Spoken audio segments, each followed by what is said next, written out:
तो बच्चों देखो, हम लोग एफबीडी की बात शुरू कर दिए थे। तो एफबीडी में एक आध क्वेश्चन किया भी था।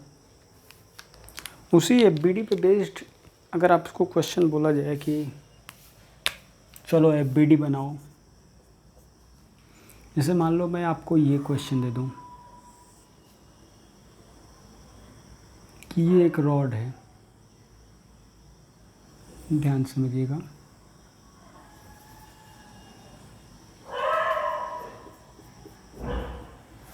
ये दो सिचुएशन मैं आपको दे रहा हूँ।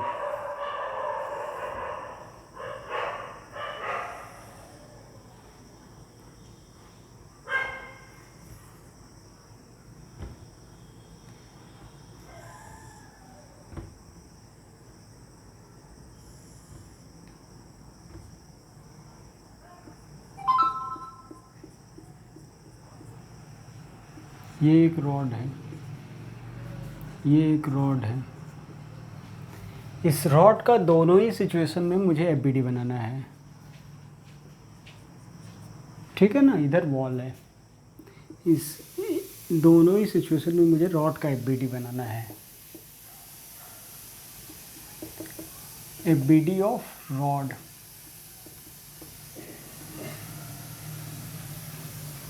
तो बच्चों देखो, दोनों ही सिचुएशन में मुझे रॉड का एफबीडी बनाना है। तो बहुत ध्यान से देखो पहले। चलो इस सिचुएशन में हम रॉड का एफबीडी बनाते हैं। तो रॉड का एफबीडी बनाना है, तो रॉड इस पे बताओ कितने प्रकार के फोर्स लगेंगे। सबसे पहले बहुत ध्यान से रॉड को हटा के अलग करो वहाँ से। एफबीडी बनाने का नियम, अलग करो, आइसोलेट करो। जिसका एफबीडी बनाना है कर लिया, जैसा दिख रहा है वैसा उसका डायग्राम बना लिया। टेक्निकली पॉइंट मान के करते हैं, लेकिन हम लोग पूरा डायग्राम बनाते हैं, पूरा उठा लिया। अच्छा, अब मैं कह रहा हूँ कि जहाँ जहाँ कांटेक्ट दिखाई दे, नॉर्मल रिएक्शन के दो प्रकार के फोर्स हम लोग पढ़े हैं, नॉर्मल रिएक्शन, टेंशन और ग्रेविटेशनल। तीन ही फोर्स की पूरी चैप्टर में काम खत्म हो जाएगा। तीन फोर्स, बस तीन फोर्स, नॉर्मल, टेंशन, ग्रेविटेशनल। इसमें यार कुछ करना ही नहीं है। नॉर्मल, टेंशन, ग्रेविटेशनल से ही पूरा चैप्टर हो जाता है।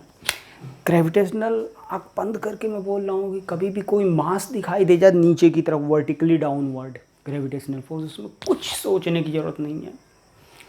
नॉर्मल रिएक्शन कहाँ लगेगा? जहाँ जहाँ कांटेक्ट नॉर्मल लगाओ, परपेंडिकुलर, कांटेक्ट सरफेस के परपेंडिकुलर, याद रखो।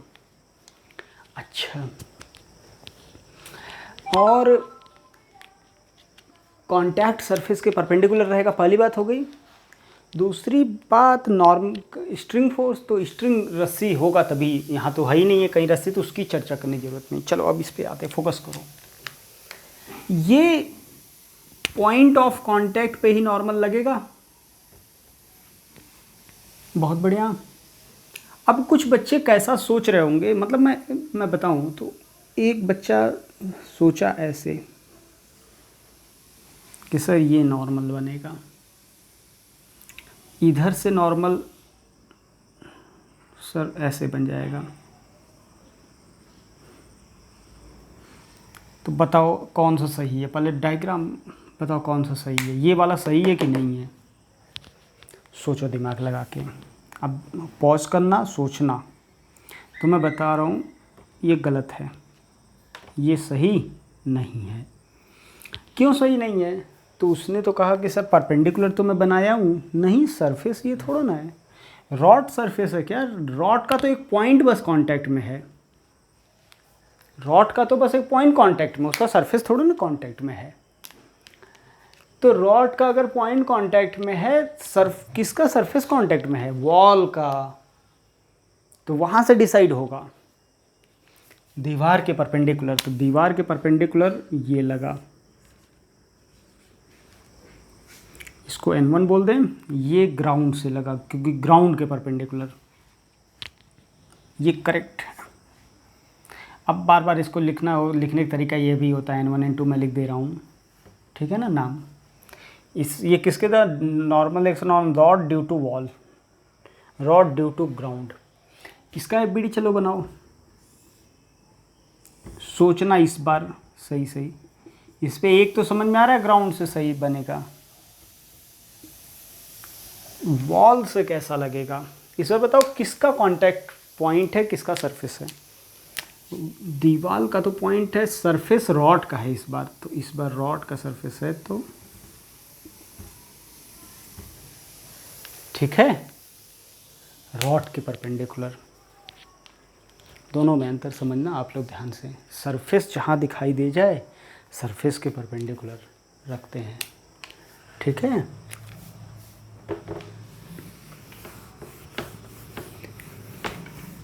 बच्चों मतलब एफबीडी बनाने में एकदम परफेक्शन होना चाहिए आपको, एकदम डाउट नहीं होना चाहिए एफबीडी बनाने में कहीं भी। अच्छे अच्छे क्वेश्चन कर दो, हम और कराते हैं एफबीडी बनाने के।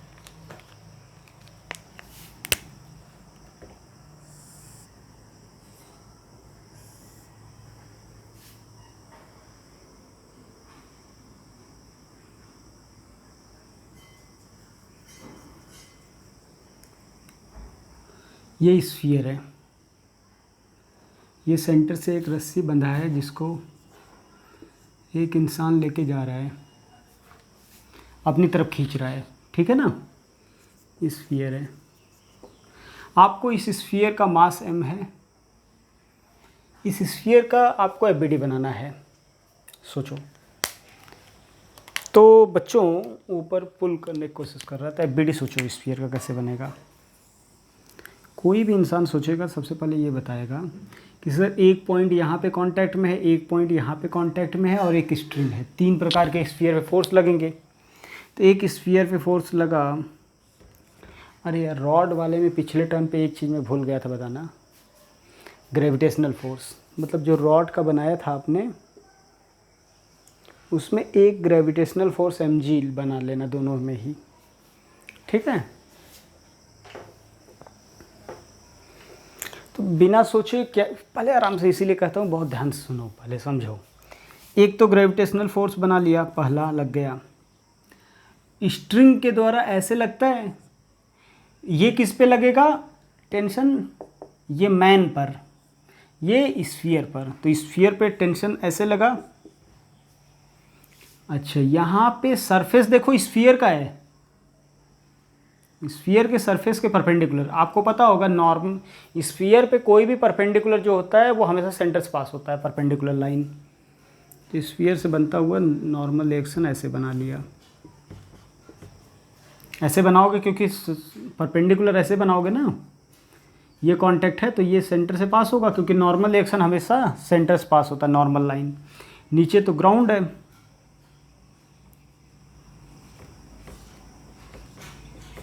ये कंप्लीट एफबीडी हो गया, देख लो स्फीयर का, एकदम बिना डाउट के एकदम परफेक्शन के साथ बन गया। ऐसे ही आपको बनाने में परफेक्शन लाना है, मुझे उम्मीद है कि आप लोग बना पाएंगे। एफबीडी बनाने में कोई डाउट होना ही नहीं चाहिए, कैसा भी सर दे दो एफबीडी हम बना लेंगे देख के।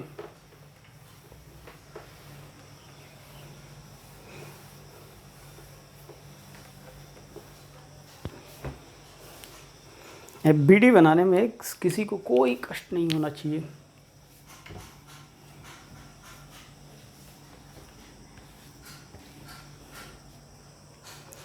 एफबीडी बच्चों बनाने आ गया तो अब एफबीडी ये है, बाकी कुछ है नहीं, बस एफबीडी ही अब धीरे धीरे शुरू करेंगे।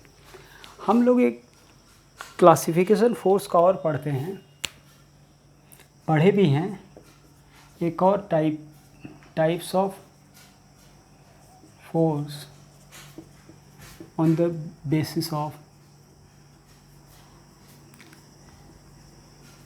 Group of force.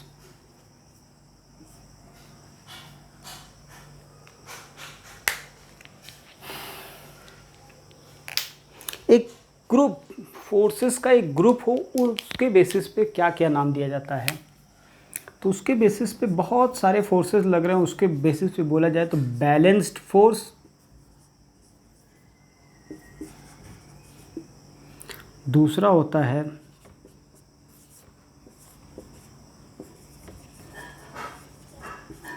Unbalanced force. दो प्रकार के फोर्स होते हैं, एक बैलेंस्ड फोर्स होता है अकेला फोर्स नहीं, मतलब बहुत सारे समूह हों, फोर्सेस 2500, 200, 2, 4, 2 या 2 से ज़्यादा फोर्सेस लग रहे हों, तो उनके कलेक्टिवली प्रभाव को देखा जाए तो 2 प्रकार का प्रभाव हो सकता है। या तो यार बहुत सारे फोर्स लग रहे होंगे तो यह ऑब्जेक्ट रेस्ट में होगा या चल रहा होगा, 2 ही हो सकता है ना, बहुत सारे फोर्स लग रहा हो उसके बावजूद भी रुका हो। जैसे कि यहाँ पे आप देखो, एक ऑब्जेक्ट है, इस पे फोर्स इधर लगा दो F, इधर से भी F लगा दो, इधर से देखो उस पर ग्राउंड फोर्स mg लगता ही है, नॉर्मल रिएक्शन लगता ही है, बहुत सारे फोर्स लग रहा है फिर भी ये क्या है, रेस्ट में। तो इन सारे फोर्सेस को क्या बोलेंगे, बैलेंस्ड फोर्स। बैलेंस्ड फोर्स एक सिंगल फोर्स का नाम नहीं है, balanced force is a group of force. Balanced force, बहुत सारे फोर्सेस लग रहे हैं फिर भी ऑब्जेक्ट रेस्ट में हो, तो इसे एक नाम और देते हैं इक्विलिब्रियम। हम सिस्टम को क्या बोलते हैं, जो ऑब्जेक्ट है, system is in equilibrium state. Equilibrium state मतलब नेट फोर्स क्या हो जाए, 0। याद रखना, अगर किसी सिस्टम पर नेट फोर्स 0 है तो उस सिस्टम को हम लोग बोलते हैं इक्विलिब्रियम स्टेट। एक ऑब्जेक्ट, देखो दोनों का मतलब एक ही है, टर्म समझो, इक्विलिब्रियम स्टेट बोले या ये बैलेंस्ड फोर्स, दोनों एक ही चीज़ है।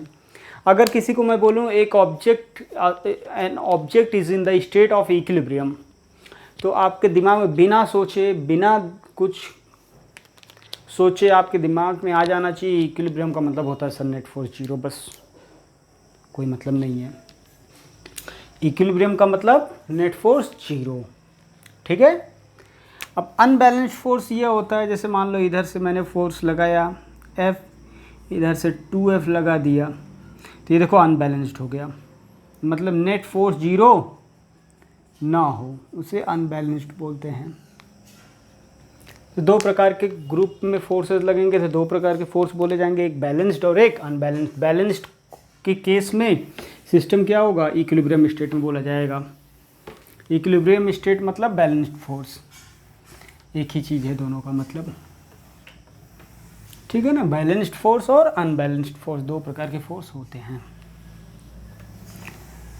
तो बच्चों देखो, मैं कहूँ आपसे कि हमें एफबीडी बनाना आ गया, हमें सब कुछ आ गया, ठीक है। अब हम लोग एफबीडी पे बेस्ड इतना प्रॉब्लम तो हम लोग कर लेंगे। अब हम लोग क्या करने वाले हैं, आज स्टार्ट करने जा रहे हैं एफबीडी के आगे कि बैलेंस्ड फोर्स पे बेस्ड प्रॉब्लम, ठीक ना। बैलेंस्ड फोर्स मतलब equilibrium state, problem based on balanced force. देखो बैलेंस्ड फोर्स में बच्चों हम लोग इस सीक्वेंस में पढ़ेंगे बहुत। देखो 2 प्रकार के फोर्सेस हम लोगों ने पढ़ लिया ना बेसिकली, नया जो आया अपनी ज़िंदगी में, एक नॉर्मल रिएक्शन आया अपनी ज़िंदगी में और एक कौन आया, टेंशन फोर्स। तो नॉर्मल रिएक्शन पे बेस्ड क्वेश्चन करेंगे और टेंशन पे बेस्ड क्वेश्चन करेंगे, ठीक है। जैसे बैलेंस्ड फोर्स का मतलब नेट फोर्स 0 होना। अब सबसे पहले इसमें हम लोग उठाते हैं प्रॉब्लम किस पे बेस्ड, नॉर्मल रिएक्शन, मतलब फोर्स कौन सा केवल लग रहा होगा, नॉर्मल रिएक्शन। और उसके बाद हम लोग क्या स्टार्ट करेंगे, टेंशन पे बेस्ड क्वेश्चन, एक एक करके देखते हैं, ठीक है ना। इस पे बेस्ड क्वेश्चन ए टाइप पे पहला पार्ट जो हम लोग किस पे प्रॉब्लम पढ़ेंगे, अब ये फुल फ्लैश अब एनएलएम स्टार्ट हो चुका है, न्यूमेरिकल प्रॉब्लम। यहाँ से खूब क्वेश्चन बनते हैं, एनएलएम आपको आएगा तभी काइनेटिक्स आएगा, मतलब फिजिक्स की आगे की कहानी। तो इसलिए बहुत ध्यान समझिए, इसमें ज्योमेट्री बहुत मायने करेगा। अच्छा आर्ट, डायग्राम, खूब अच्छे से डायग्राम बनाना बेटा, एफबीडी का खूब अच्छे से प्रैक्टिस करना, क्योंकि ये आएगा तब फिजिक्स में आप परफेक्शन धीरे धीरे आता जाएगा। चलो आपके सामने मैं क्वेश्चन पूछ रहा हूँ।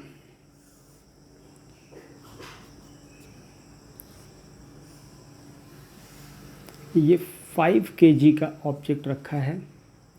क्वेश्चन पूछा गया है फाइंड नॉर्मल रिएक्शन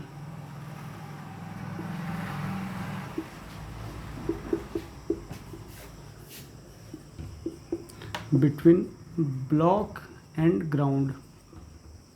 अब ये बार बार बोला नहीं जाएगा कि ब्लॉक एंड ग्राउंड, समझ में आ जाना चाहिए नॉर्मल कहाँ कहाँ लग रहा है। कई बार बताने की भी ज़रूरत नहीं होगी। Normal reaction, find normal reaction, तो मतलब सारे नॉर्मल रिएक्शन बताओ।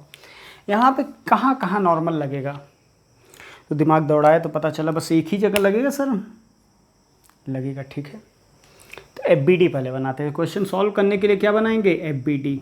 हमेशा सॉल्यूशन में हमेशा सबसे पहले एफबीडी बनाएंगे। तो एफबीडी में क्या दिखा कि सबसे पहले एफबीडी में बताओ वेट बना लोगे। वेट कितना होता है mg। जी की वैल्यू दिया ना हो तो 10 मान लिया करो, अगर दिया हो तो कोई बात नहीं। कभी कभी 9.8 रहता है, कभी कभी 10 रहता है।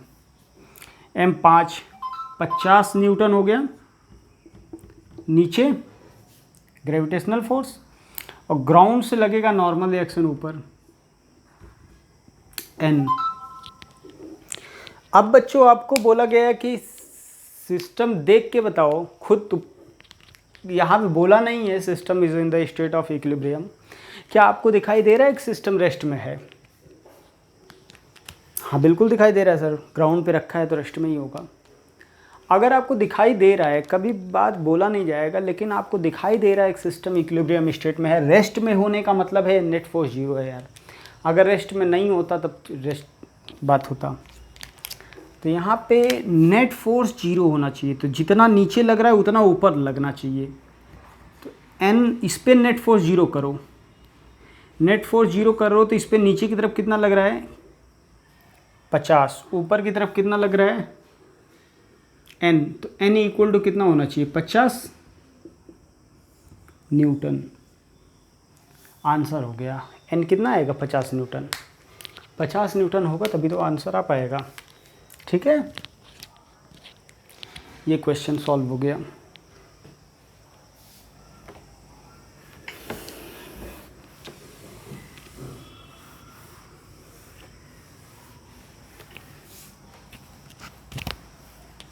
अगला प्रॉब्लम मैं आपसे कहूँ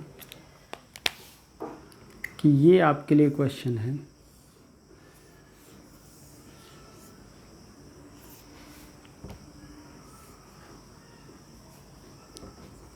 ये 2 kg, ये 5 kg ए बी। बताओ नॉर्मल रिएक्शन सारे बताओ कहाँ कहाँ लग रहे हैं। ठीक है, तो ए का एफबीडी अलग बनाओ, बी का अलग बनाओ, उसके बाद सॉल्व करते हैं। तो चलो सॉल्यूशन देखो। तो बच्चों सॉल्यूशन देखा तो पता चला ए का एफबीडी बनाया ऐसे, और इधर बी का बनाया।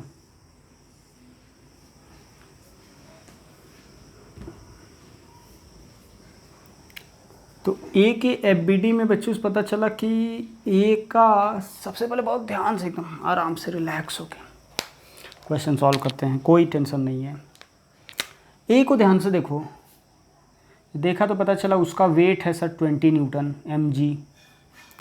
ए पे कहीं और से फोर्स लग रहा है, कहीं से फोर्स का मतलब कहीं कांटेक्ट है, हाँ है, बी के साथ है।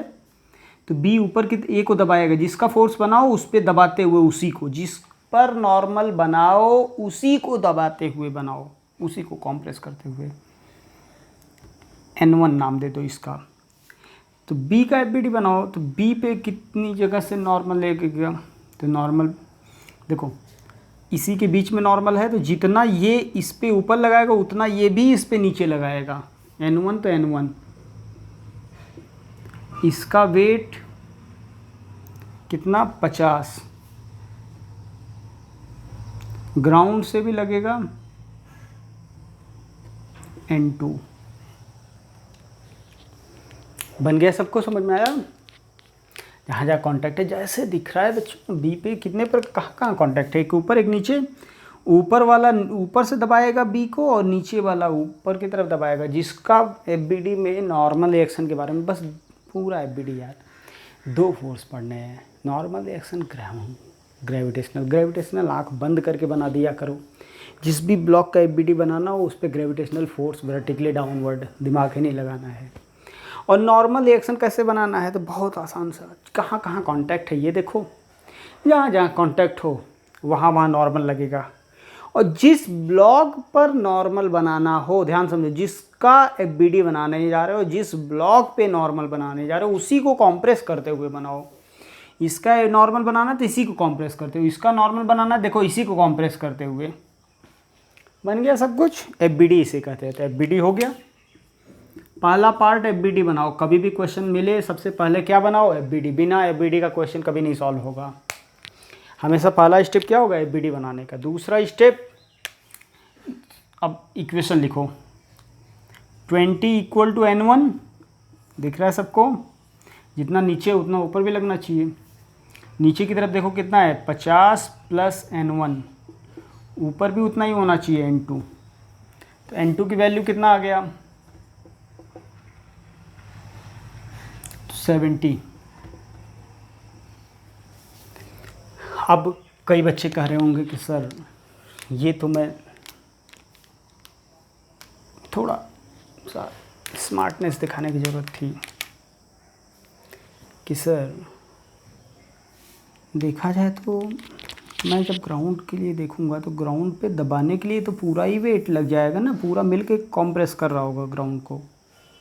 तो नीचे से लगने वाला तो डायरेक्ट 70 होगा ही। नॉर्मल किसका होता है, नॉर्मल जिसको दबा रहे हो उतना ही तो नॉर्मल लगेगा, जितने, और दबाओगे कितने से।